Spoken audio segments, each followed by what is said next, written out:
university, but most of them are, for example, giving all the lectures in Bahasa Indonesia, for example. So our university was established focusing initially for the graduate educations, not only in Islamic studies, but also in other disciplines. We have, as everybody know, we have at least now 4 faculties: Islamic studies, education, social and political science, and economy and business. But for now, let's focus on the Islamic studies, and maybe I believe other faculty will have its own sessions.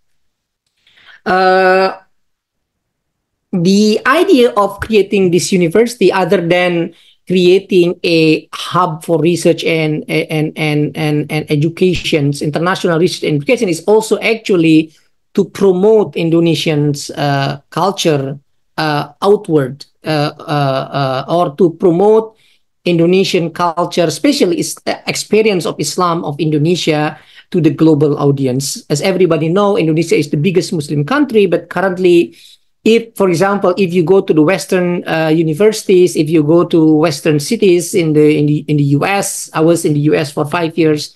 If you go to Europe, or even if you go to Australia, despite the fact that we are the biggest Muslim country, we are not known for example, a destination for Islamic education. So because of that, we try to project ourselves not only internally, but we want to sell, quote unquote, our education, but also our cultural experience of Islam to the global audience. And then we are operated, and so basically our university is quite unique. Our university is basically under 5 institutions, or 4 ministry and 1 government institution. So we are under the Ministry of Religious Affairs as the leading agencies, but we are also under the Ministry of Finance, under the Ministry of Foreign Affairs, under the Ministry of Education, and also somehow involving also the government of West Java province, because we are located in West Java. So we are under 4 ministries, despite the fact that the Ministry of Religious Affairs become the leading agencies, the coordinators for the other ministry that is managing, quote unquote, our supervising our university. So we are fully funded by state budget, and actually we are the first university under the Ministry of Religious Affairs who is that become what we call PTNBH, or legal entity state university. So it's not like other Islamic state university, which is it's state Islamic university, but not under the statute of the PTNBH. We are the first kind under the Ministry of Religious Affairs. So basically, we are like Universitas Indonesia, Universitas Gadjah Mada, and ITB, in sense that we are governed by PTNBH regulations. So as I said, we have currently 4 faculties offering MA and PhD in Islamic Studies, Social Science, Businesses, Economics, Education. And currently we have, I think, around 60 lecturers from diverse different countries, so mostly of Indonesians, but we have Malaysian, we have lecturer from Egypt, from UK, from America, and from Australia as well. And of course, the number will be growing because we just started 2 years ago. So this is the land that provided for us. We are occupying 150 hectares of land in Cimanggis, Depok, which is not far from Margonda. Actually, it is in Jalan Raya Bogor. The construction currently is still under constructions, meaning that we keep develop our campus until we have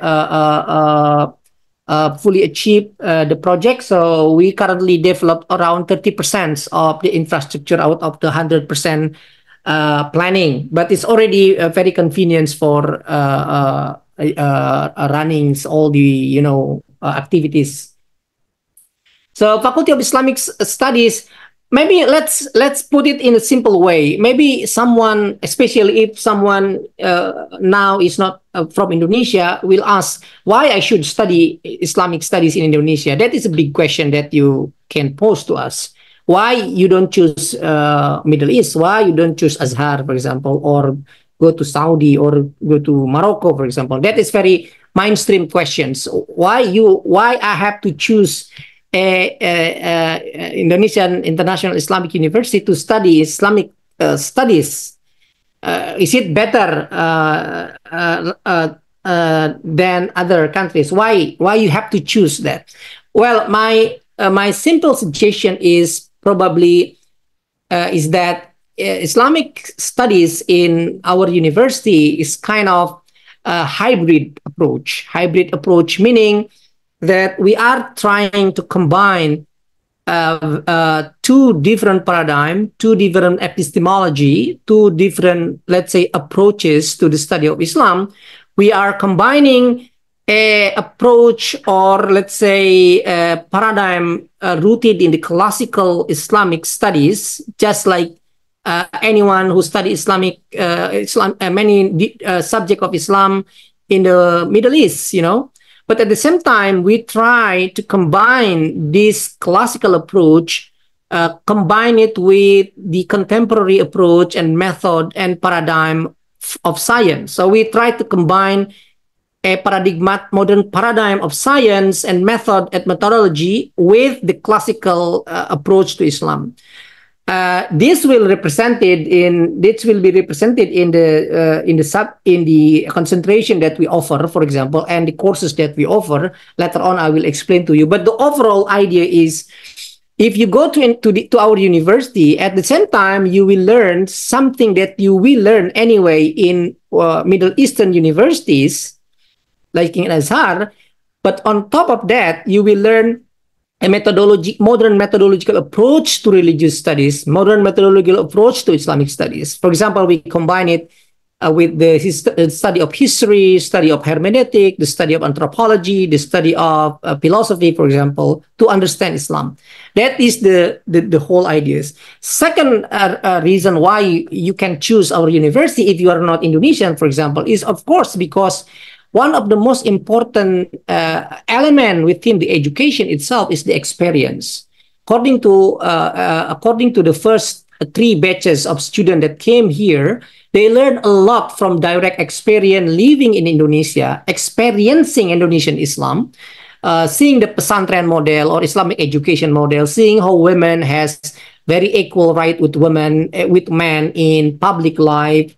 Women can be judged, for example. Even we have women ulama council or female ulama council, something like that. So experiencing Indonesian Islam may something unique that you could not find everywhere else. That is probably the second let's say reasons why you can choose our faculty as a destination for the study of Islam. And then we have now around 16 lecturers. This is the name of the lecturer. And uniquely speaking, our lecturers actually graduated from all well-known, renowned, respected universities globally.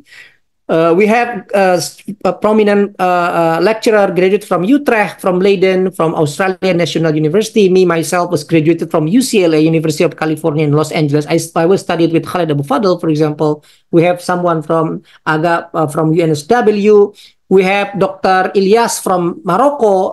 We have Professor Shafiq from Frey University.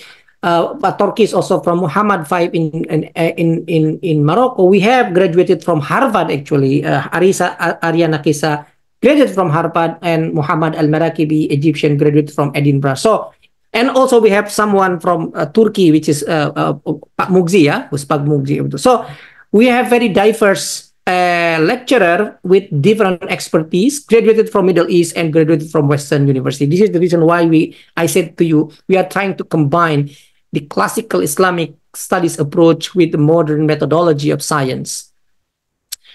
Currently, we're offering 3 programs. So we have PhD, normally PhD. For PhD, the target is maximum. We recruited only 20 students every year. Currently, we also have, uniquely speaking, we have three programs at our, not program, three concentration within MA program, within master program. The first one, we call it MA, Master of Islamic Studies Regular. And then the second one is MA in Arabic. So we have full class taught in Arabic, completely in Arabic. So there is a specific also admission process through our website for MA regular and takhasus. But the takhasus mostly are, not mostly, fully are in Arabic, and regular are fully in English. But both of them are required some language requirements. For example, if you are MA, regular MA, then you have to submit IELTS 6.5 or 6. Maybe if you have IELTS, TOEFL 550 or 520, we can still consider you. And one of the most favorite program that we currently running is actually dual degree program with the University of Edinburgh. So Edinburgh is one of the best university globally, is now around number 17 or number 16 according to global ranking. So now currently we are running dual degree program. Every years we are looking for 20 students that will be studying in Depok for 1 year and in University of Edinburgh for 1 year. Within 2 years, you will have 2 degrees. You will have 2 experiences. And it's very unique model. But for the program of dual degree, it's not, the admission is different. The admission is through the LPDP, Ministry of Foreign Affairs, or MORA LPDP admission process. So it's through the Ministry of Foreign Affairs admission, which normally open around May.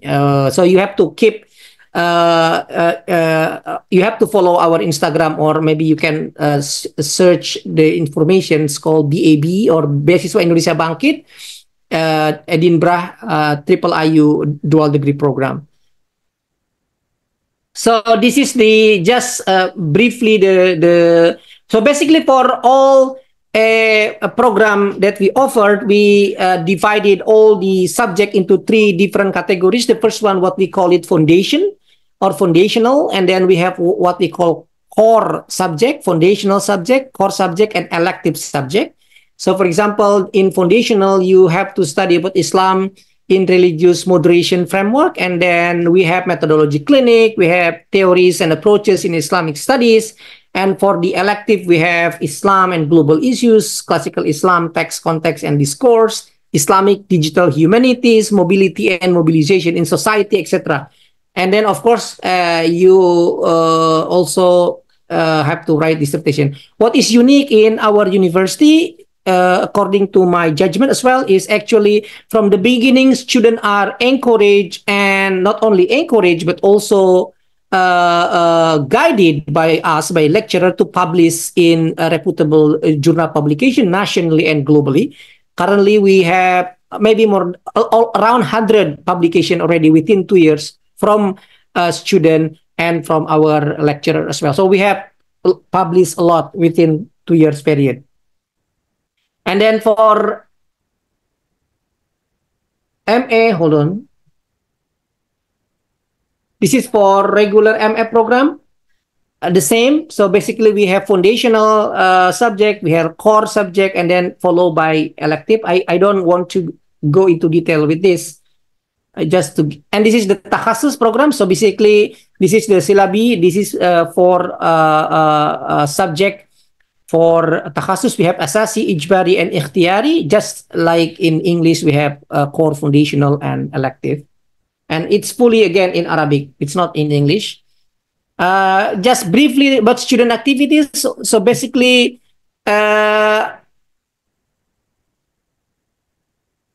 this is an example of thesis that have been written by our first page of the student. So so basically in our faculty, Islamic Studies, we are focusing on 2 big umbrella of studies. The first group is what we call it Islamic Studies. The second group is study on Muslim societies. So whether you are going to study about Muslim societies, whether from political aspect, whether from educational aspect, or from other aspect, it's okay. Or you want to study classical Islam based on texts. For example, you want to study about fiqh, you want to study about jurisprudence, theology, Sufisms, etc. You can do that as well.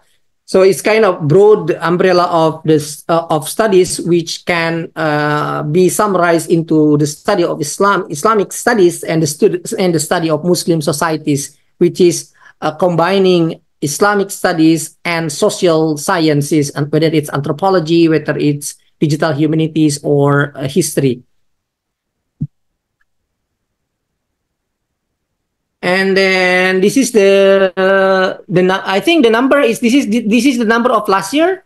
I think this year maybe already increased or slightly changed, but this is just a kind of brief information that currently we have students from Gambia, Pakistan, Bangladesh, the Philippines, Kazakhstan, Morocco, Nigeria, Cote d'Ivoire, Egypt. Yeah, it's quite diverse. We have one from Canada as well. He's still currently she's still currently finishing her study. But yeah, this is the demography of the student nationalities. The admission. This is important question for you, I guess. So for us, we accept we required TOEFL minimum 550 or IELTS minimum 6.5. And TOEFL for the Arabic language is 550. For TOEFL, if you are graduated from Middle Eastern universities, like for Azhar, normally we can waive the requirement for the TOEFL and replace it with let's say undergraduate certificate. For example, if you are Moroccan, of course, we don't ask your TOEFL abilities because you are native Arabic. If you want to register into our Arabic program, of course, we can waive that requirement. But as a benchmark, we required student to have 550 TOEFL or 6.5. In our cases from last year, we may still consider and accept student who has less TOEFL, but with very outstanding proposals and ability during interview. So if you have, let's say, above 6.2 or 520, 25, my suggestion is you can still apply. We may still consider your application if your proposal and if your other achievements are outstanding. Okay, this is just another GPA standard. It's not that important in my opinion. You can check everything in our website for this, yeah? The admissions. If you are going to study with your own money, or if you have your own fund from your government or from your institutions, this is the fees that you have to pay every semester. So for MA, you have to pay 25 million. Don't worry, this is million rupiah. So it's around less than $2,000 every semester, which is very cheap according to Western standard. And for PhD, it's 30 million rupiah per semester for tuitions, which is around maybe 2,200 something. And we have student accommodation, and student accommodation is 1,500. But of course, we have also full scholarship offered to almost all students that we accept, at least until this admission period. I don't know for next year, but for this year, I believe we are still offering full scholarship for whether PhD and MA program. We offer also a program called MOSMA, or Student Mobility Program. This is in cooperation with the Ministry of Religious Affairs, in which some students are going abroad, whether to Malaysia, to UK, to the US, for the mobility program, normally for around 3 months. Naura will maybe tell you about her experience joining with the program of student mobility going to Edinburgh for 3 months. And then this is the program that we have. We have very, very prominent speakers speaking at our university, in our conferences. We have, for example, this guy with the glasses, Yusuf Celik, is the one and only expert on digital humanities currently. He used to work for Harvard Law School. Now he is at the University of Amsterdam. He came to our conferences. We have very prominent scholars discussing us about fiqh and justice in abnormal context. Speakers are from the US, from Europe, and from other parts of the Muslim world. This is just example of our activities. Yeah, I don't need to explain to you one by one. I think that's all from my side. I don't know whether Pak Aga want to give some, Pak Aga, additional comment. I think I'm good, Pak Jajan, but overall, we have, as Pak Jajan has mentioned, we have a high standard for quality of education. But interestingly, I think we also provide international environment where students can live together in a dormitory. And as you can see, that our activities are not only limited to academic activities, but also some, we can say, let's say, extracurricular activities. We have like a movie festival. We also have fasting festival. So actually, I think it's one of our strengths in comparison to other universities, especially in Indonesia, where we will really feel international environment in our university. Also, the scholarship that we provide, it includes not only tuition fees, but also monthly allowance as well. So I think it's really supportive for your academic career in the future. I think that's it, my addition, Pak Jajan. And I don't know, shall we start with, shall we continue with Naura explaining about her experience, or Q&A?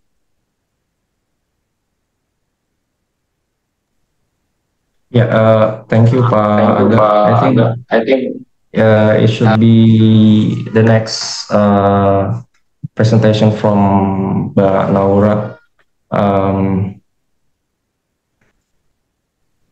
Okay. Yeah. So can I share my screen first so I can show? Okay. Wait. Sorry. Okay. Does it appear in your screen? Yes, Naura. Okay, thank you so much. So first of all, I would like to thank for everyone for coming. And today I would like to present about how does it feel to be a triple IU student in the Faculty of Islamic Studies based on my experience as student in Islamic Studies. My name is Naura Safira Salsabila Zain. You can call me Naura. I'm a fourth semester currently. Will be my last semester here, inshallah. So first, there are many experiences, challenges, and many things you should know before being a student here. Maybe you have some insights that will inspire maybe to apply in this university. First of all, I would like to present about the experiences we have gained in this university. So yeah, expanding the networks and relation. Of course, in this university, we can meet people for overseas from all over the world, from Africa, US, maybe some students also from Middle Eastern, and also from our South Asian, maybe like, India, Pakistan, etc. So there are many, lecturers as well from abroad, which also teach in this university. So from that, we have many networks and relation with people, and of course, we also can learn from the expert. means not only from the lectures itself, also there are many public lectures that open for students. Usually, there are many, scholars from various countries come to this university to give the lecture about some, topics. And shaping critical thinking. Of course, since this university is postgraduate university, we have to have a great critical thinking. So to make a great critical thinking, we have to develop day by day. And this university provide us how to shape our critical thinking as well from the materials and assignment that we have. And understanding Islam as an interdisciplinary study. So what does it mean by interdisciplinary study? We usually know Islam as a normative, like as a faith or belief, but from these Islamic studies, we understand Islam from many aspects, many lands. For example, like anthropology, history, and like politics as well, economics. So we have many kind of topics that we can explore in this faculty. And the last one is gaining opportunity. This is the most important one, gaining opportunities and skills, academic and non-academic. In academic things, we have conferences that open for the students.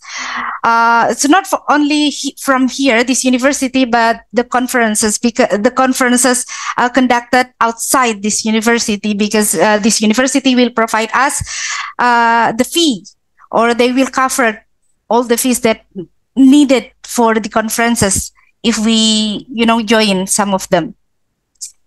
I will explain more about conferences later in the other slide. And journal publication, as Dr. Zezen stated, that our university, have many students that have been published there, that have published their journal articles. So yeah, there are also some incentives that will be given to the student if we publish our articles. And of course, organization. There are international organization as well as faculty organization from Islamic studies, education, social sciences, and etc. We can join and participate in this organization.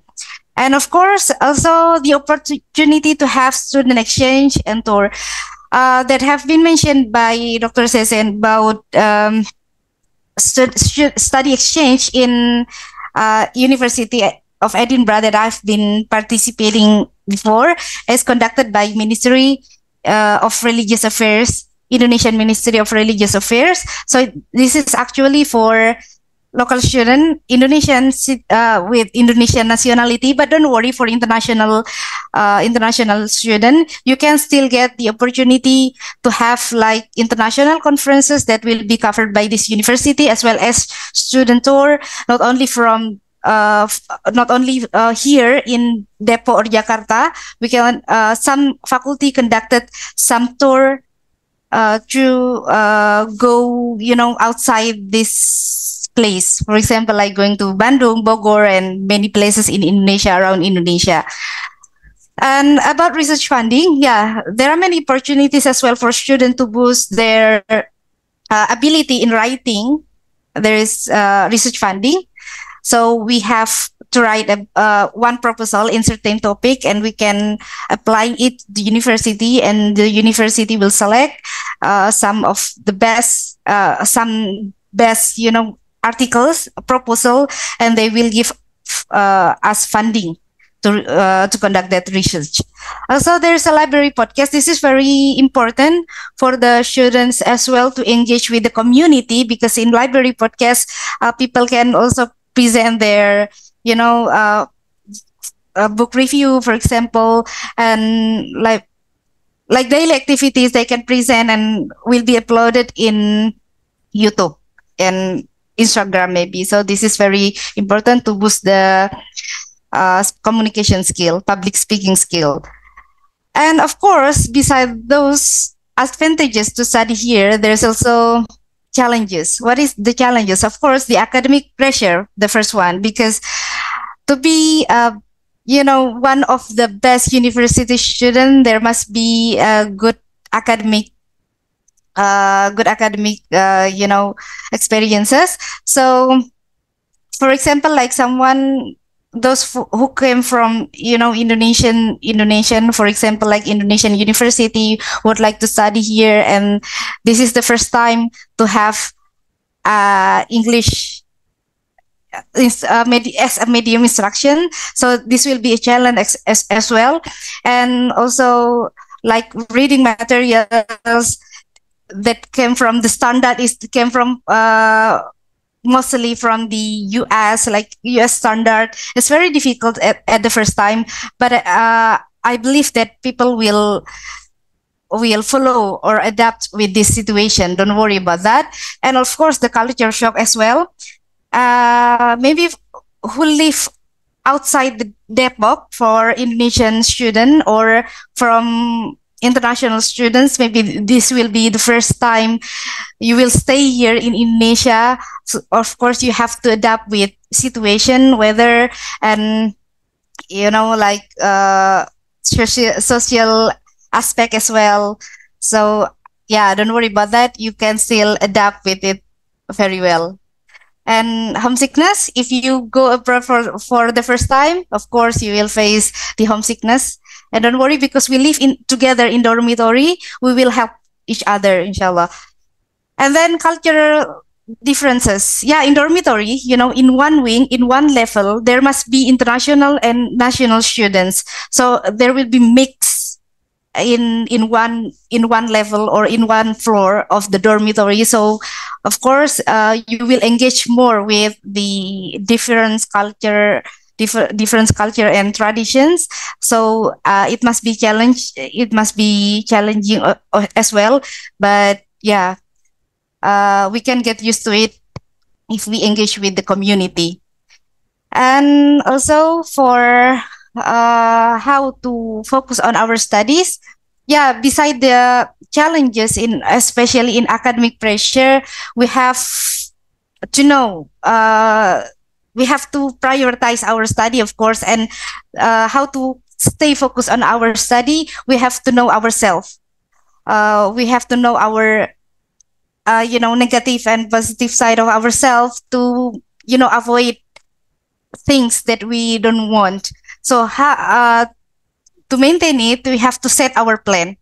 For example, like we have many assignments, but on the other hand, we want to follow we want to join some conferences, and we want to publish many articles. We have to set our plan, how to manage everything, but we don't forget about our assignment in the class.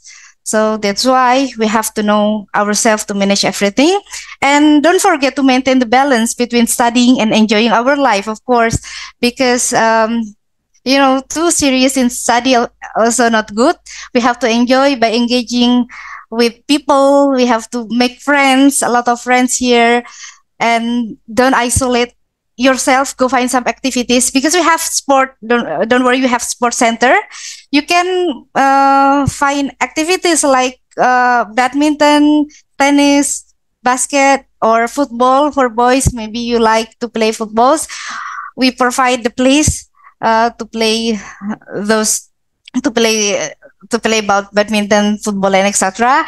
And also, don't worry about that. Everything will be okay. Don't be serious. You have to balance everything, and the most important one is stay healthy.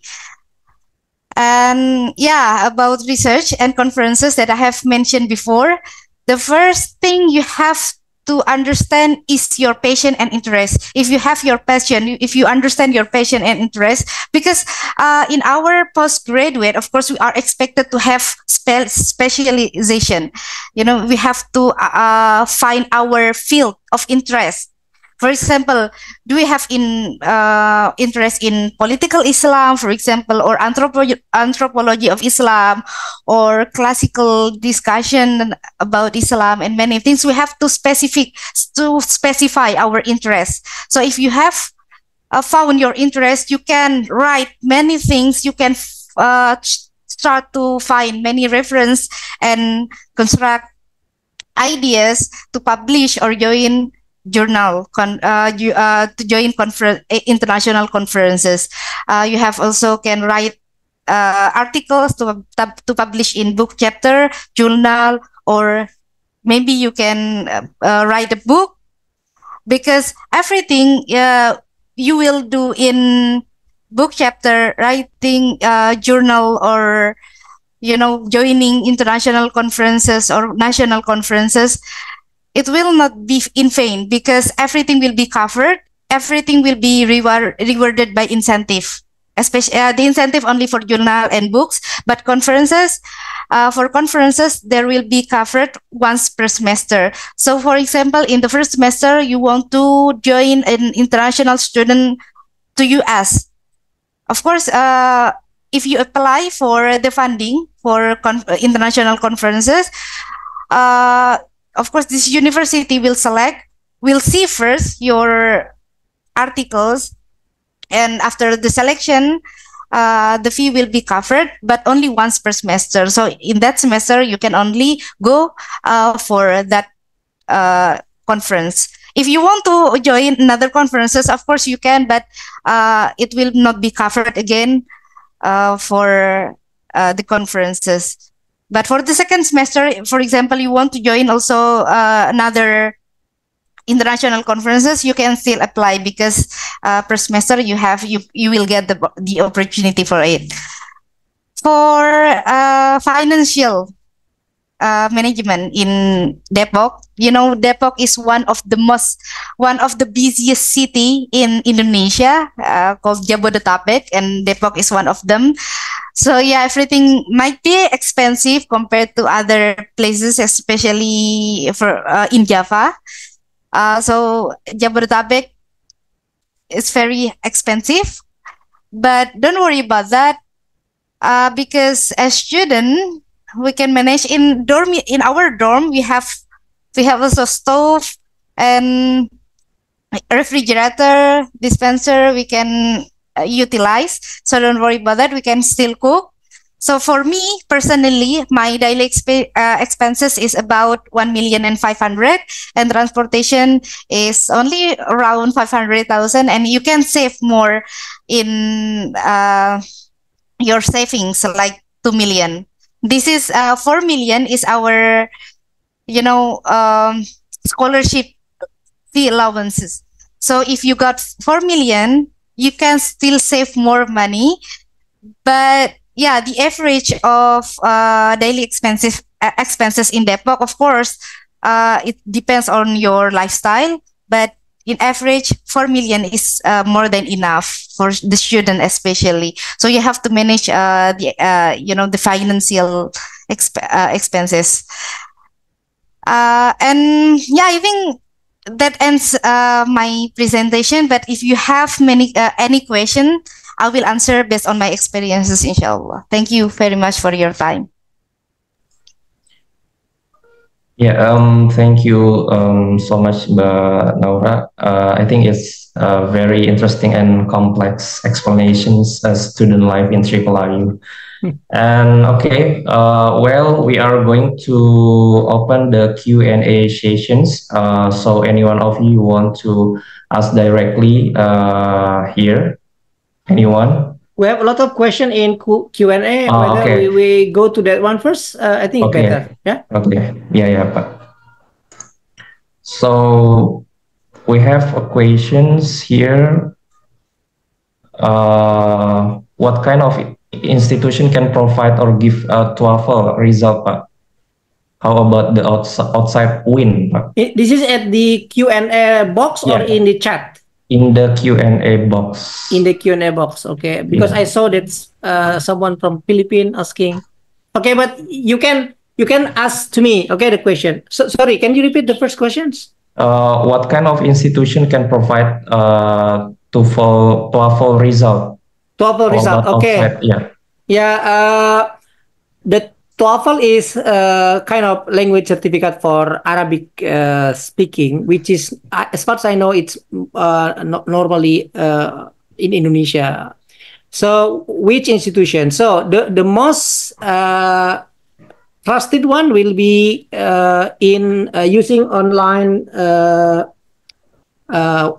What is it? The name Aga? That is also used for English. That is used by LPDP, etc. I forget the name. For English. For English? No. It's for all language, I believe. Duolingo. Duolingo. I think you can use Duolingo. Sorry. Or you can go to Islamic universities language centers. They normally also offer TOEFL certificate. But as I said, if you are graduated from the Middle Eastern universities, or if you are Middle Easterns originally from Morocco or from Libya or Tunisia, if you are Egyptians, and you are going to enroll for tahassus, of course, you can just submit your graduate certificate as a proof that you are having an ability to speak in Arabic.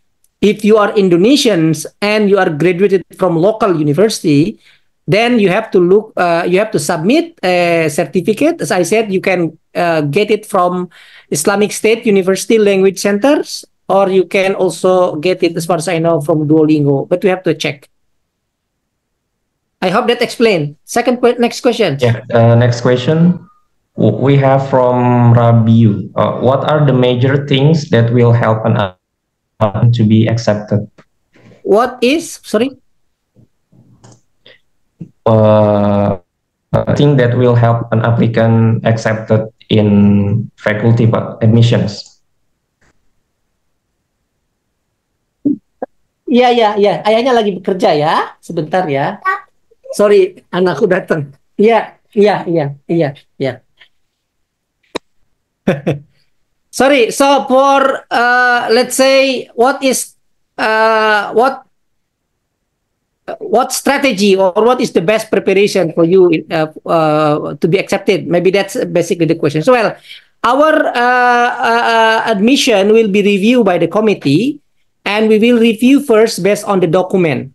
What is the document that you are required? Of course, all the document required on the admission. For example, you have to submit transcript, you have to submit letters of reference, you have to submit personal statement, you have to submit your proposals.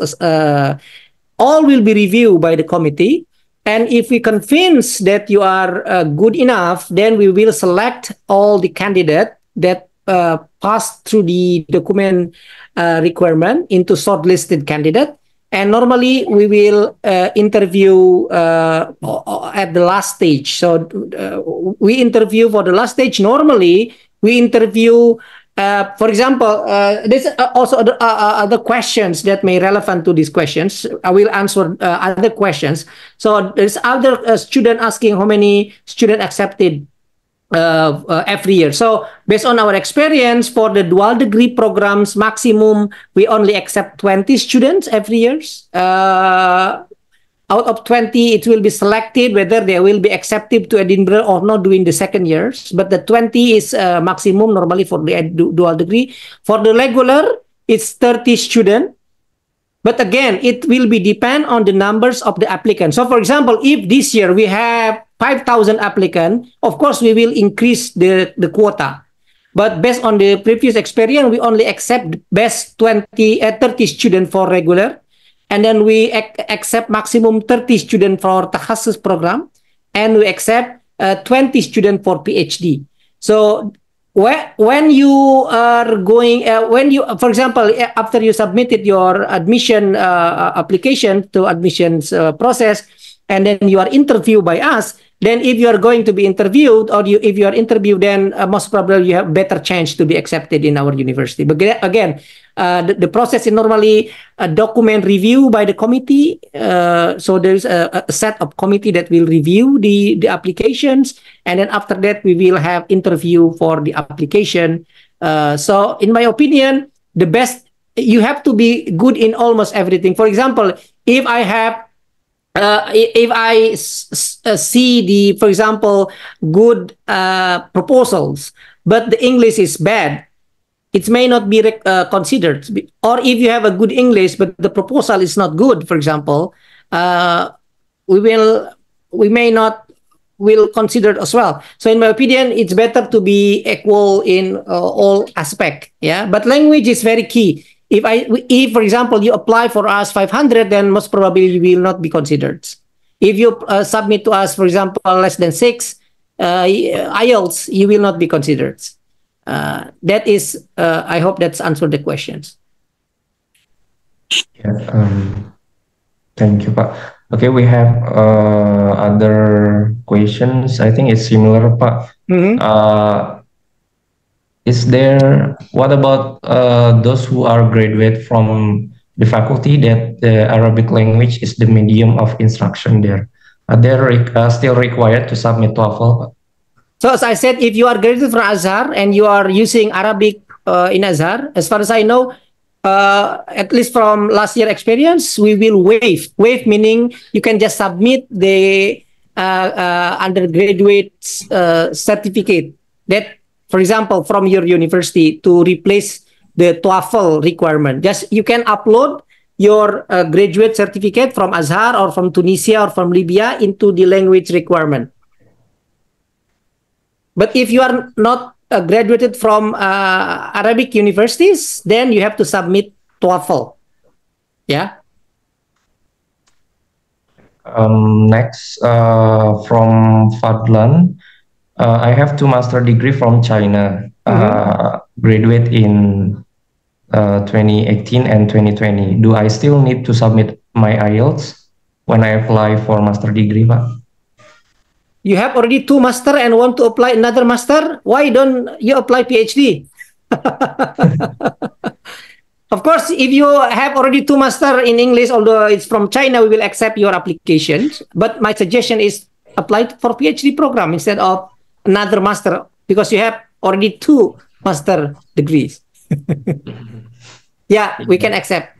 Yeah. Yeah. So from Aftab, I need the information about postdoctoral research, Pak. Oh, sorry for Dr. Aftab. Thank you for questions. We don't, for the moment, we will not share that kind of information. But you can visit our website and every year we actually accepting for fellowship from all around the world, from the center that we have. It called in AGC, Center for Islam and Global Challenges. We accept for fellowship. So for example, last year we accepted 1 scholars from Max Planck, 1 scholar from Lancaster. This is upcoming year, 1 scholar from Oxford will be coming, and Alhamdulillah also Professor Muhammad Fadel from University of Toronto will also be our fellow, inshallah, in June for 2 months. So there are information about that, but it's separate, I think, sessions, not for today. But yeah, every year we accept for opportunities normally. Yeah. Next question from Rizal. He graduated from Sadra Islamic Philosophy College. So he has an interest in philosophy study and searching for PhD program to continue here. So what can Triple IU offer to Rizal, Pak, about philosophical academic traditions? Yeah, basically, if you are going to study about Islamic philosophy, I think you still eligible. You are eligible to apply.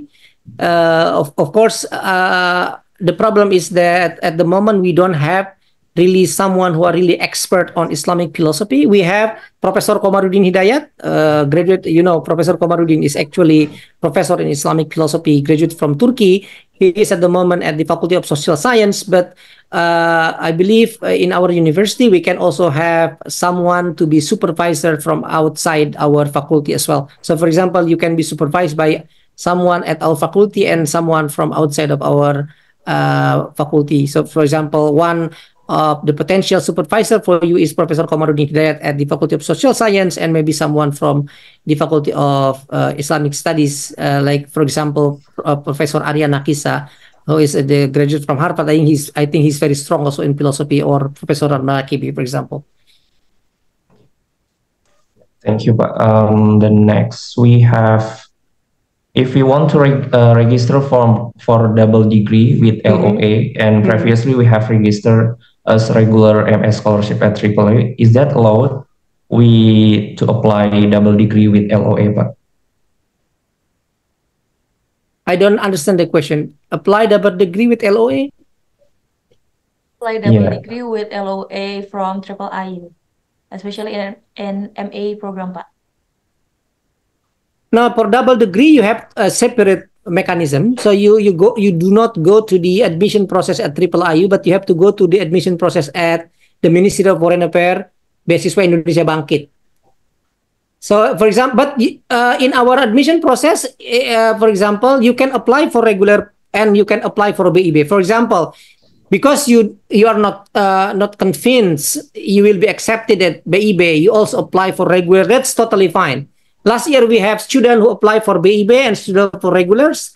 And once they got two announcements from two institutions, one then they drop the regular and they go for dual degree. Because for dual degree, it's much more competitive and, in my opinion, offering better experience because you will be studying at the University of Edinburgh for 1 year and you have 2 degrees from 2 universities. Yeah, you can parallelly apply, one to regular and one to BIB. Yeah. Next from Rabiu, is an English test mandatory for those applying for in Takhasus, Pak? No, in Takhasus, as I said, the Arab, let's say, quote unquote, the mandatory is Arabic proficiency, but we are also required anyone applying for Takhasus to submit their English test result. But it's not mandatory. Why we require student also to apply for to submit also to full result, English result, because at the university level, the idea is that if you are in Takhasus, at least you are able to read also the text in English. If you are in English program, you are also required at least to read also the Arabic text. That is the idea. As far as I know, even in the regular program, you still required to apply for to submit the Arabic test, right, Zakia?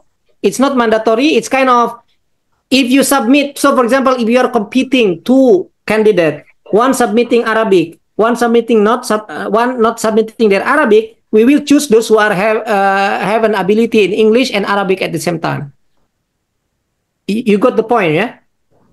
So the mandatory for Arabic is, of course, Arabic proficiency. The English is kind of bonus or the kind of booster for your application. For the English program, also the same. The mandatory is English proficiency. The Arabic proficiency is booster for your applications. You will be having bigger chance of being accepted if you good in Arabic or good in English and also good in Arabic or in English. That is the ideal candidate that we're looking for. Like Naura, for example, she's very good in speaking English, but mashallah her Arabic هي تتكلم لغة عربية جيد جدا. وأنا شوية أتكلم عربية قليلا قرأت كتابات يعني الكتابات كتب في كتب الإسلامية. كذلك أستاذة زكية يعني هي تتكلم اللغة العربية جيدا. very جيدا. Okay, anyway, teruskan. Next questions. Yeah.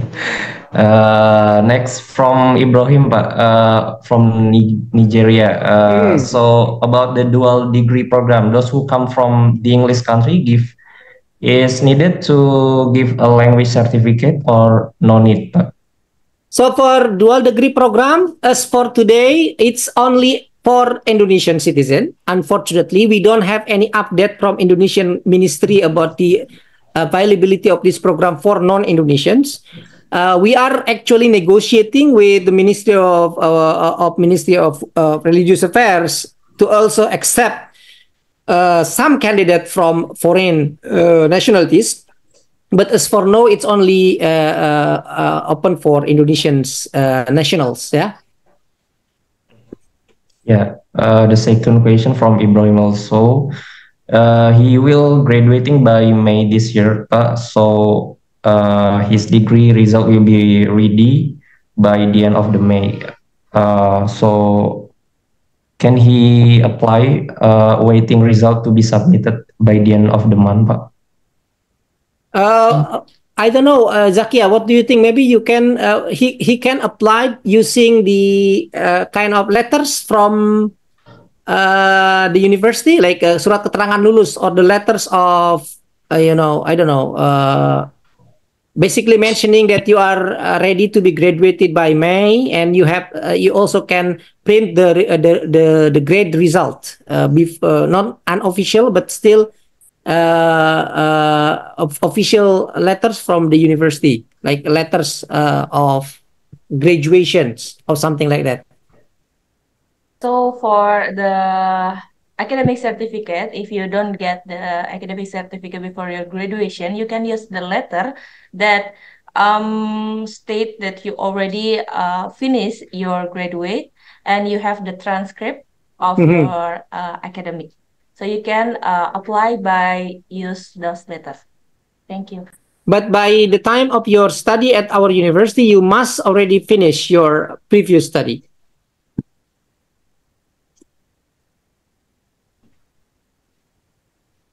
Okay.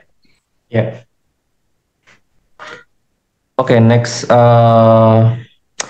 My interest study in philosophy and focus on political philosophy. So my thesis title which is better, Pak, for me to is it joining Faculty of Islamic Studies or Social Science? Political science, it depends.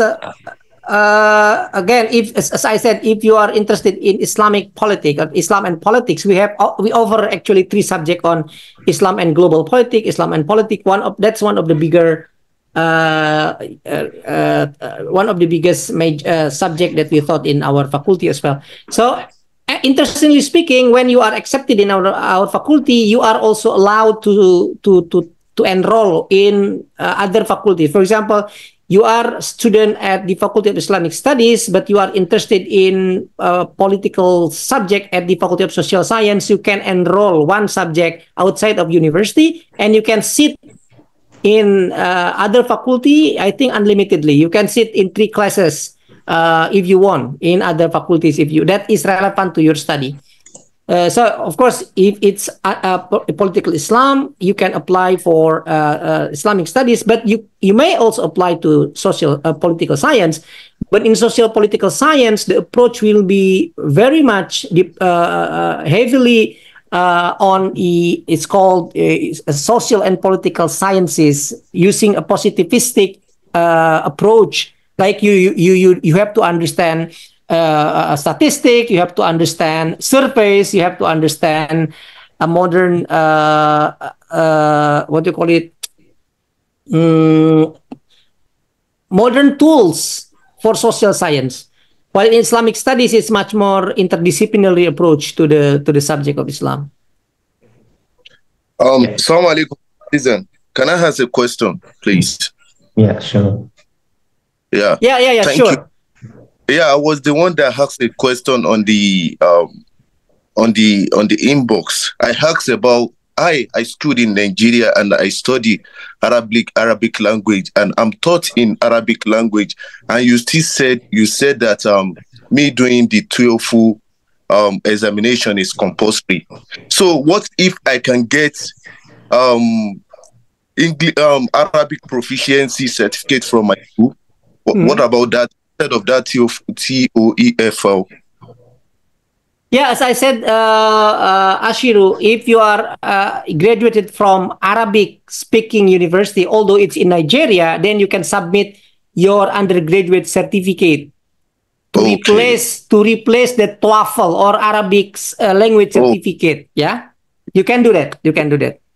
Thank you. Because when I asked the question, someone said the TOEFL certificate is mandatory for all regular candidates. Yeah. You are going to apply for regular, or you are going to apply for takhasus? My question is. Takhasus. Okay, takhasus will be in Arabic. So you have to submit your proof of proficiency in Arabic, whether it's through Arabic certificate language or through the certificate of your degree, which is in Arabic. Okay. Okay. Thank you. Thank you. You are welcome. Yeah. Yeah. We move to the chat box. So, is the university accommodations compulsory to all scholarship students? No, it's not compulsory. If you are living nearby campus, like if you are originally from Depok, or you are originally from Bogor, or if you're originally from Jakarta and you choose to stay in your house, it's okay. Yeah, it's the priority of the dormitory is for those who are living outside of the Depok Jabotabek area, and for the student from abroad or foreign student. Yeah. Thanks.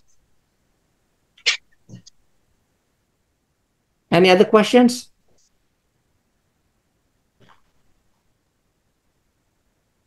Other questions? Someone from the Philippines. I'm from the Philippines. I don't know. This is our medium instruction is in English, and I have worked. Okay. So for those who are from the Philippines, last year we accept a lot of students from the Philippines, at least from admission. I think you can submit your university degree to replace the language requirement, because we know that in the Philippines, English is kind of the second language for almost everyone. Especially in the university, you are taught in English, so you can apply for that. So here, one questions. When should we expect the admission result for those who applied? The result of admission normally around May, ya, Zakia, ya. Yeah, the last submission is on May, and the acceptance maybe around June and July. Okay, June of July. And then someone asked about the age, minimum age requirement. So this is very important question. So we don't limit any applicant for our university, because actually Thalabul Ilmi minal mahdi ila lahdi. So we not limit. If you want to be educated, why we have to limit? This is very racist, you know. It's called age-based discrimination. So we do not follow that policy. You can apply to us any ages, but if you are above 45, for example, for PhD, you will be having a full scholarship for tuitions, but not having a monthly stipend. Yeah, especially if you are Indonesians. I think if you are a foreigner, you may still eligible for full scholarship. But if you're Indonesian, I don't know why. This is based on the Indonesian regulation, which is we are fighting against that regulation, but we are not fully successful in removing that barriers. But as far as I know, anyone who are accepted and their age are above 40 or 45 or 48, the tuition is still zero, meaning that you get full scholarship for your tuition, but you do not have monthly stipend or monthly scholarship for your living, because a normal student will have monthly stipends in addition to the zero tuitions or scholarship for the tuitions.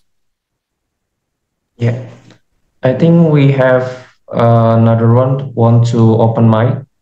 Anyone here? Yeah. Excuse me. Yeah. Maybe. Yeah. Please. Thank you, sir. I have asked the question in the Q&A and have answered, but I still have the question. First question, I'm graduated from Libya, Jakarta. My name is Langgeng Prasetyo, Libya, Jakarta. Also in art of Arabic. Only I prefer asking by Arabic than English, but I try to asking with English. My question is, I have applied in my program in Takhasus, but I have made my IELTS just in the point of 5.5. It's not, but it's not in the include the syarat maybe. Yeah. But I enter my program in the Takhosus. Okay. How about that? How about the first? How about that? So the second question is, we must input two referee, and I have put in my referee just one and accepted with my lecture, and the second one is have not accepted. But I have submitted it all. So the first referee is completed, but the second is not completed. How about thing of that is there are hope from me will be accepted in this university or not. If there are hope, I still get my hope, but is there's not the wish, I will live in this from this university. Thank you, sir. Thank you, Mister. Thank you so much. Thank you for the questions. First of all, you have to be optimistic. You have to try first. Yeah, yes. Do not pessimistic before even you try. So my suggestion first, if you are, as I said, if you are applying for Takhasus, which is an Arabic program, and you are graduated from university like Lipia, we know Lipia is in Indonesia, but all the program are in Arabic. Then the certificate from Lipia is enough to replace the TOEFL requirement. So you can just submit your degree from Lipia to replace the TOEFL requirement. Although you are Indonesian, but you have been trained in a university which is in Arabic. Okay, that's one thing. The second thing for the referee, minimum requirement for the referee is 2. As I said, actually, if you fail to get the second referee, you can replace it with someone else. For example, if you have Ustad in pesantren, if you are having someone who really know you better, for example, you work for schools, it's enough. Referee doesn't necessarily come from someone who really prestigious, really, well-known. No, referee is simply a kind of evaluation from someone who know you better. Is it? It can be from your teacher. It can be from your senior friend, a friend of you who older than you, for example, who know you very well. He can just write something why it's important for us to accept. Basically, the referee, the whole point of referee is that we want to have someone else evaluate yourself other than the proposal that you submit to us. Okay. It is not necessarily from well-known people or your supervisor. It can be from anyone that know you better. Yeah. Okay, sir. But the problem is I have submitted my application, so I can change my referee suggestion in there because I have submitted it. So I don't know, Zakia, if already submitted, can they edit it or not? No, it cannot, but you send. You can send to us to our admission email. I have put on the chat box, admission@iiu.ac.id. So you can send your problem with the screenshot. So we are going to help you with the admission process. Thank you. Yeah, send to the admission email, and then maybe they will include it manually from the system, I believe. Like that. Okay. Yeah. Okay. Thank you so much, sir. Thank you so much. Yeah, you are welcome. Shukran. Yeah. For the next, when does the interview will be held? I think around June. Just wait for the information. The confirmation email. Yeah. Yeah. For the reference letter, is it okay if it's right in Indonesian, Pak? I don't think so. I think for the reference. Reference may be okay. Yeah. Reference may be okay. Yeah. No, they need only the email, and the university will contact the referee. So, based on my I remember that the applicants only have to write the email of the lecturer, and then the campus will contact the lecturer directly to provide the reference. Yeah. So is it like that, Zakia?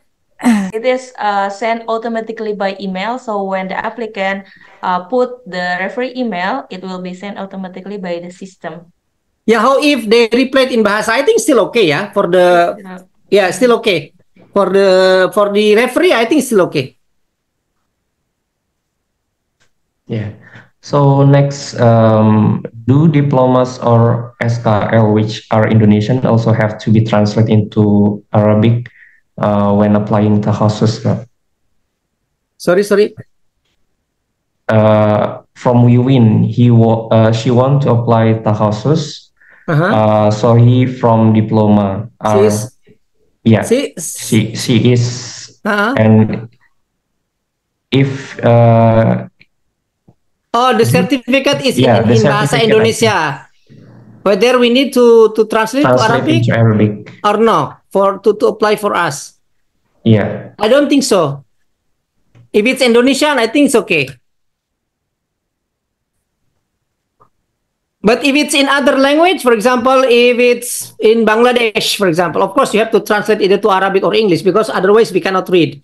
If it's in Nigerian or I don't know, Swahili, of course you have to translate either to Arabic or English because we cannot evaluate. But if you're Indonesian, you can still submit your original.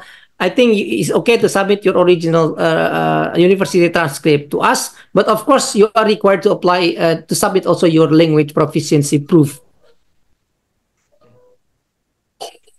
Yeah, next questions from Frian. He graduated from the Faculty of Islamic Studies and Arabic Studies at UIN, which uses Arabic as the language instructions. So, do he need to submit TOEFL certificate?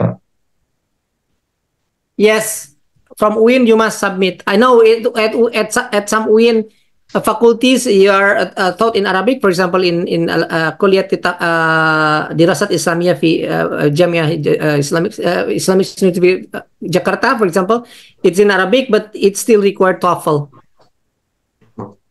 Yeah, it's because required. The university itself is not like Lipia or in Tunisia or other university.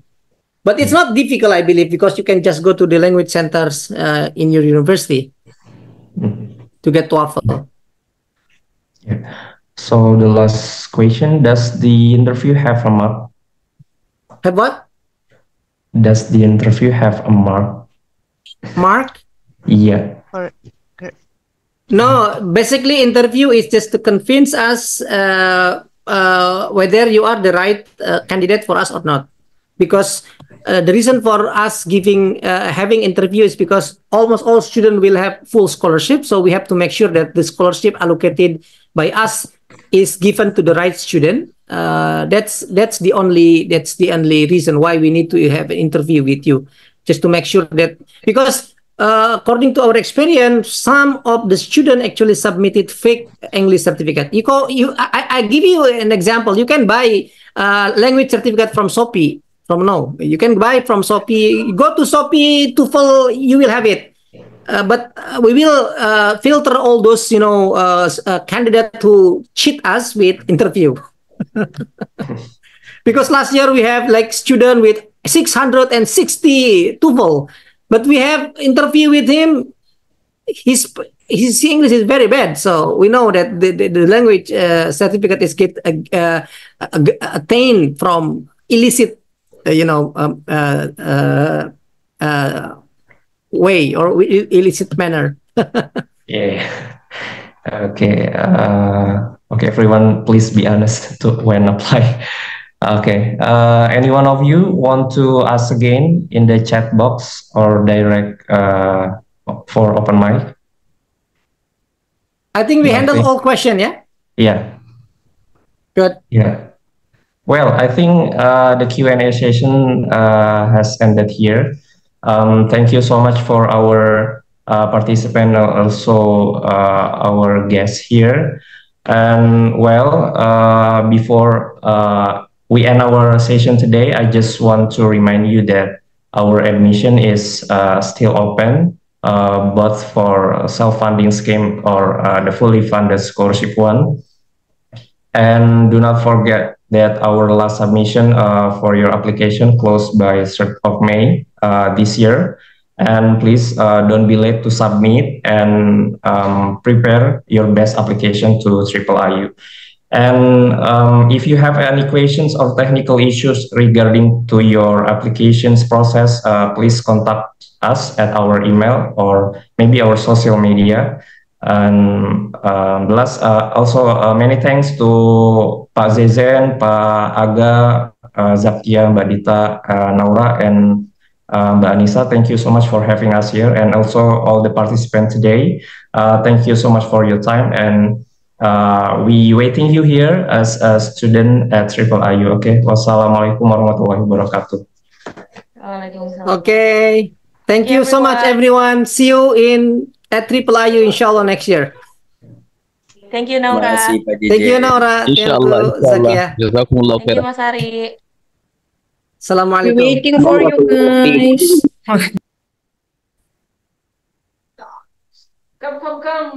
Come to Islamic Studies.